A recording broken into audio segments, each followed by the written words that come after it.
table number 3. The best table. And then, 3's my favorite number. Love 3. thank you.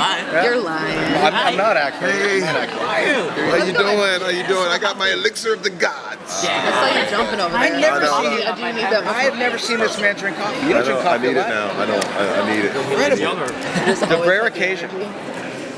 He's been traveling, so I'm like, okay.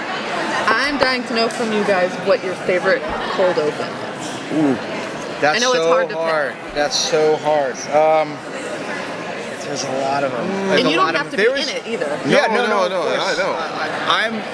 I'll think of one that there's a lot of classic ones like I Want It That Way, which I think it's and Diane Wiest, which is a classic. But one I like is when Boyle comes in dressed as like the turkey and is doing his little voice and it's like gobble gobble gobble, and they're waiting to introduce him to the parents of someone who just died. Yeah.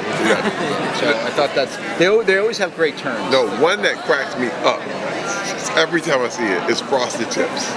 Frosted Tips. When he came back from Florida, and he's like, I love it. And we make him get him cut off. And you come in with the tips on. And it's like,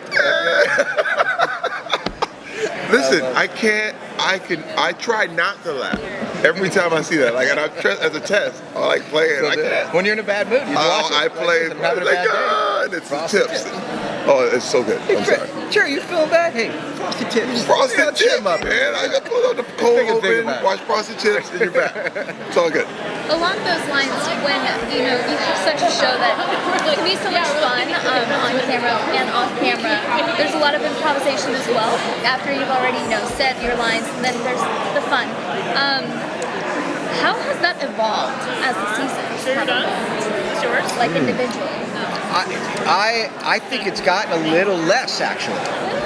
Yeah, I think when we first started the first and second seasons, I think we were improvising a little more, ad-libbing a little bit more, and then you find that you only have a certain amount of time for the episode, and a lot of it gets cut out, and why keep the crew there longer than they have to be? And then we also have incredible writers that come with different jokes, alternative jokes, for the scene. So we feel like we're getting some variety, in it. Of course, if we're inspired and we're on a roll, we'll do it. But it doesn't happen as often as you think. Well, this is the thing now. I mean, we know who we are. Like, we know these characters. We've lived with them for almost 7 years. So, and then what they do is they'll bring in alts, which is awesome. They're almost kind of written improvs that are already lined up.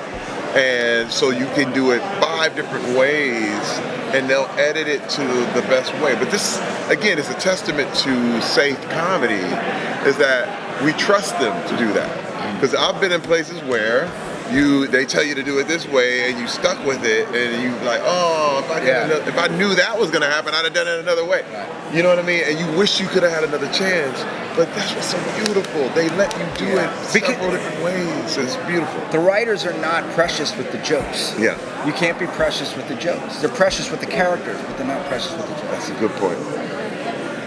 One of the things I love, I was actually going to ask you this, but then I thought about it and I will ask both of you, about the show is the way that both of your characters, and you, Terry, specifically as an actor, sort of model different ways to embrace masculinity and to be men.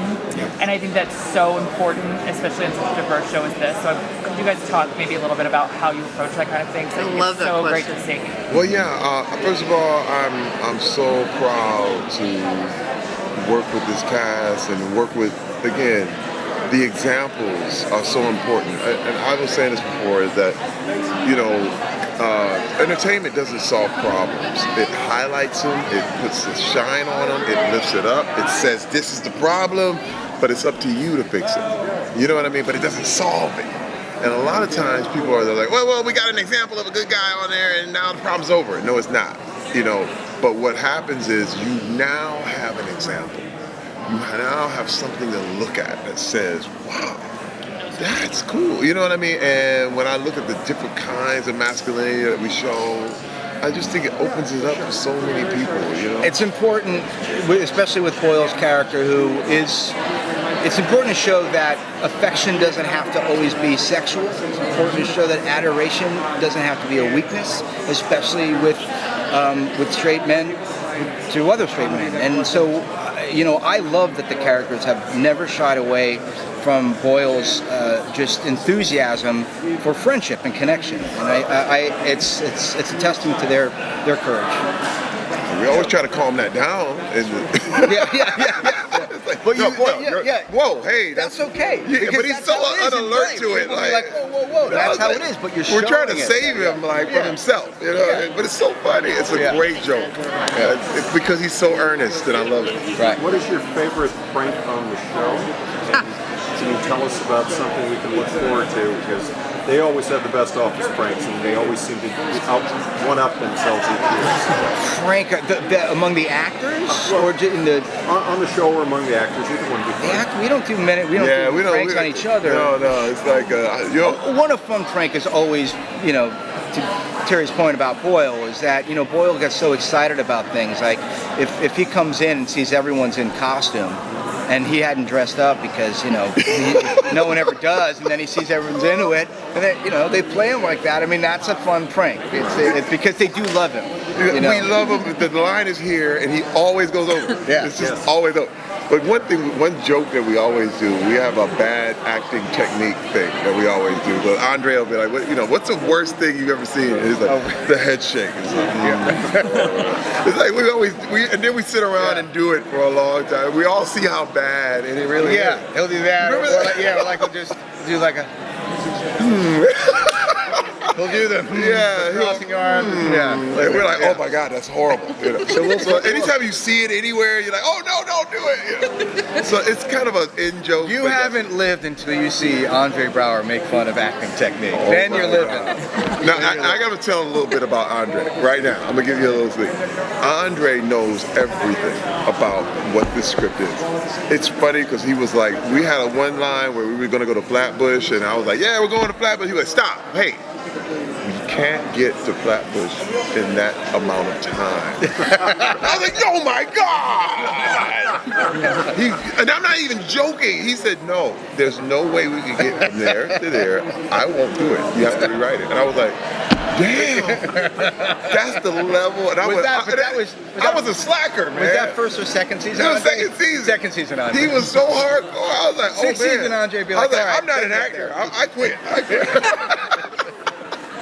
Yeah, first season Andre was different. It was great. Because first season Andre is like, wouldn't Captain Holt walk to the center of the precinct to say that line? Yes. Like, no, we just need a cutaway from you in the doorway, Andre.